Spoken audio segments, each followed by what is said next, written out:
नवरात्रि का उपवास और भूखी सास। सास ने पकड़ ली थी नवरात्रि के उपवास रखने की जिद। 9 माताओं के लिए 9 दिन व्रत रखूंगी। मैया की भक्ति में शक्ति है। मैया हमारे परिवार को अपना आशीर्वाद जरूर देंगी। लेकिन अपना शरीर तो देखिए माँ जी, आपका एक पाँव घर में रहता है और एक पाँव डॉक्टर के यहाँ। फिर से बीमार हो गई तो जय माता दी के साथ राम नाम सत्य भी। अरे राम राम राम, कैसी बातें कर रही हो बहू। राम नाम सत्य हो मेरे दुश्मनों का। मुझे व्रत रखने से मत रोको बहू, वरना देवी माँ नाराज हो जाएंगी। नहीं, तुम्हारी सासु माँ नाराज हो जाएंगी। अरे पर माँ, भूखे क्यों रहना है? देवी माँ थोड़ी ना चाहती होंगी कि उनके भक्त भूखे रहें। और आपकी तो सारी मनोकामना पूरी हो चुकी है ना माँ। लालच है बेटा, लालच बुढ़ापे में भी खत्म नहीं होती। अरे तुम चुप करो जी, तुम्हारी भी उम्र है भक्ति भाव करने की। ज्यादा बड़बड़ की ना तो तुमसे भी उपवास रखवा लूंगी। हाँ, अरे रौद्र रूप क्यों धारण कर रही हो मेरी माँ? रख लो व्रत। ठीक है माँ, बस अपनी हेल्थ का ध्यान रखना। अरे उसकी चिंता तुम मत करो बेटा। मैंने टीवी पे देख लिया है कि व्रत में क्या क्या खाने से शरीर में कमजोरी नहीं होती। अच्छा ही है, वरना ऐसा ना हो कि 9 दिन के बाद तुम मैया के द्वार की जगह सीधा हरिद्वार। अरे तुम मुझे हरिद्वार क्यों भेजना चाहते हो? क्योंकि अब तुम्हें मायके तो भेजने से रहा। बाबूजी, क्यों माँ को परेशान करते रहते हो? अच्छा माँ, ये बता दो कि आपको व्रत में खाने के लिए क्या क्या चाहिए होगा? सास के सामने सब हार जाते हैं। माँ के कहे सामान को बेटा लेकर आता है। नवरात्रि का पहला दिन है। नाश्ता कर लो, स्वस्थ रहो, मस्त रहो। मेरा व्रत से ध्यान भंग मत करो। अच्छा ठीक है, ठीक है। भूख लगेगी तो मेरी तरफ मत देखना। आई बड़ी। तुम कोई खाना हो जो तुमको देखूंगी, आए बड़े। माँ जी, ये लीजिए आपका फरियाली मिक्सचर। इससे व्रत नहीं टूटेगा। अरे इतना सा? दिन भर भूखी रहने वाली हूँ, थोड़ा तो और ला दे। पर ये सब तो सपोर्ट के लिए होता है ना माँ जी, पेट भर के थोड़ी ना खाना होता है। करवा चौथ का व्रत नहीं रख रही हूँ जो कुछ ना खाऊं पीऊं। हाँ यार, ये तो मैंने सोचा ही नहीं। तुम इतने सारे व्रत रखती हो तो मेरे लिए करवा चौथ का व्रत क्यों नहीं रखती? अरे जुबान पे तुम्हारा नाम न रखूं, व्रत क्या खाक रखूंगी तुम्हारे लिए। माँ के कहने पर बहू और भी फरियाली ले आती है, जिसे खाकर माँ डकार मारती है। इतनी जोर से डकारोगी तो दुर्गा मैया भी डर जाएंगी। तुमने तो उनके शेर से भी तेज आवाज निकाल दी। अरे शेर के जैसा पंजाबी मारती हूँ मैं, देखना चाहोगे? तुम्हें पता है ना, व्रत रखते समय हिंसा वाली बातों से, विचारों से और बुरी चीजों से दूर रहना चाहिए। सही कहा, बुरी चीजों से दूर रहना चाहिए। इसीलिए तो तुमसे दूर जा रही हूँ, दूसरे कमरे में। सास ने कई सारी ऐसी चीजें खाई जिनसे व्रत ना टूटे। बहू, सब्र का फल मीठा होता है। इसका मतलब ये थोड़ी है कि तू मुझे शाम तक फल नहीं खाने देगी। माँ जी, 1 घंटे पहले ही तो आपने इतना सारा। अरे एक खाता ही बना ले, उसमें लिखा करे कि मैंने कितना खाया, कितना पानी पिया। अरे नहीं नहीं माँ जी, मैं अभी फल लेकर आती हूँ। जोर से बोलो। नहीं माँ जी, मैं फल लेकर आती हूँ। अरे ये नहीं, जोर से बोलो, जय माता दी।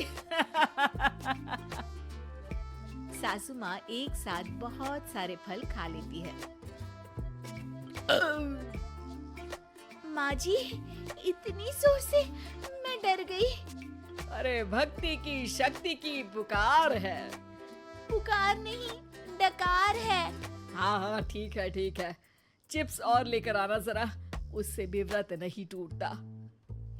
माँ जी, आज ही सब खत्म हो जाएगा, नाश्ते का ही टाइम है। अरे ठीक है ना बेटा, मैं अब कुछ खाऊंगी ही नहीं, तुझे इतनी तकलीफ है तो। नहीं नहीं माँ जी, मेरा मतलब था कि उपवास में सिर्फ इतना खाना चाहिए जितना शरीर के लिए सही रहे। स्वाद के लिए खाने से तो अच्छा है कि उपवास ही मत रखो। माता जी की कृपा तो वैसे भी बनी ही रहती है।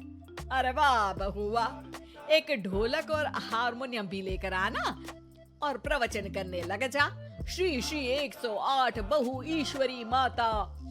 माँ जी, मैं आपके लिए चिप्स लेकर आती हूँ। बहू की सही सलाह को भी सास नजरअंदाज कर देती है। थोड़ी देर में बहू सास को चिप्स लाकर दे देती है। आलू की चिप्स, मजा आ गया। आलू किसी भी सब्जी में चला जाता है। आलू पनीर, आलू पालक, आलू टमाटर, आलू भिंडी और तो और पराठे में भी चला जाता है। वैसे ही इंसान को भी हर स्थिति में आलू जैसा होना चाहिए। थोड़ी देर में वहाँ ससुर जी आते हैं। क्या चिप्स खा रही हो? अरे नहीं जी। दिख तो चिप्स ही रही है। अरे तो पूछ क्यों रहे हो? अरे गुस्सा क्यों हो रही हो? उपवास में गुस्सा नहीं करना चाहिए। और ऐसा तो है नहीं कि सिर्फ तुम उपवास करती हो, हमने भी तो किया होगा कभी। नहीं जी नहीं, तुम तो कर ही नहीं सकते। तुम उपवास में भी भेजा खाओगे और भेजा खाने से उपवास टूट जाता है। अच्छा थोड़ी सी चिप्स मुझे दे दो, मन ललचा रहा है। नहीं, उपवास के लिए है। तुम अपना खाना खा लेना जो भी बने। पूरा दिन सास कुछ ना कुछ खाती रहती है। जैसे ही रात होती है, बस उपवास हो गया, अब मैं खाना खाऊंगी। जो दिन भर से खा रही थी उसको क्या बोलते हैं? बाबूजी क्यों माँ को परेशान करते रहते हो? अरे लड़के, तेरी माँ दिन भर से इतना खा चुकी है कि देश में भूखमरी की समस्या इसी की वजह से बढ़ रही है। और खाने की दिक्कत नहीं है, कितना भी खाए लेकिन सेहत इधर उधर होती रहती है। कुछ ऊपर नीचे हो गया तो तेरी माँ खाने के बाद हाथ धोएगी और तू अपनी माँ से हाथ धो बैठेगा। अरे इत्तू सा तो खाया था, उपवास भी ना तोड़ू क्या? ठीक है, नहीं खा रही बस। अरे बहू तुम ही बताओ, ये इत्तू सा मतलब कितना खाया है इसने? ना जी ना, मैं कुछ नहीं बोलूंगी। खाना दे रहे हो या नहीं? या 9 दिन बिना जल के उपवास रख लूं? देने के लिए धमकी अच्छी है, सुनने में भी डरावनी लग रही है। पर जैसे तुम्हारी जुबान में स्वाद का खून लगा है ना, तुम भूखी नहीं रह पाओगी। मैं कसम खाती हूँ जी। अरे देखो, कसम भी खाओगी तुम। अरे कुछ और दे दो इसको खाने को। ये ले, दाल चावल खा ले बस। डॉक्टर भी कहते थे कि माँ को आए दिन पेट से जुड़ी समस्या रहती है। बस इसी के लिए घर वाले पहले उन्हें उपवास नहीं करने दे रहे थे, लेकिन जब उपवास करने दिया तो माँ ने इतना फरियाली खाया कि घर वालों की चिंता बढ़ा दी। और जैसा कि घर वालों को डर था, अगले दिन उनकी तबीयत खराब भी हो गई। डॉक्टर को बुलाना पड़ा। अरे जितनी बार आप बीमार होते हो उस हिसाब से तो मुझे एक क्लिनिक आपके घर में ही खोल लेना चाहिए।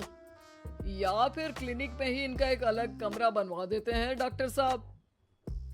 बाबूजी, पिताजी, मेरे जनक, क्यों हमेशा मजाक करते रहते हो? डॉक्टर साहब, माँ का पेट खराब है। क्या खाया था? जो मिला, जो दिखा, सब कुछ। अरे बस भी करो जी। बस तो तुमको करना था खाते वक्त। देखिए, खाना अच्छी बात है और उपवास भी आदमी को रखते रहना चाहिए, लेकिन तब जब शरीर लायक हो। पहले दिन ही बीमार हो गई तो 8 दिन कैसे होगा? आप व्रत मत रखो और खाने पीने पे ध्यान दो। मैं गोलियां दे रहा हूँ। आप भी कुछ खाने को ही दे रहे हो? हाँ, इससे जल्दी ठीक हो जाएंगी, समझ गई आप? अब तो ठीक ही होना है ना मुझे। जोर से बोलो। जय माता दी। जय माता दी। जय माता दी।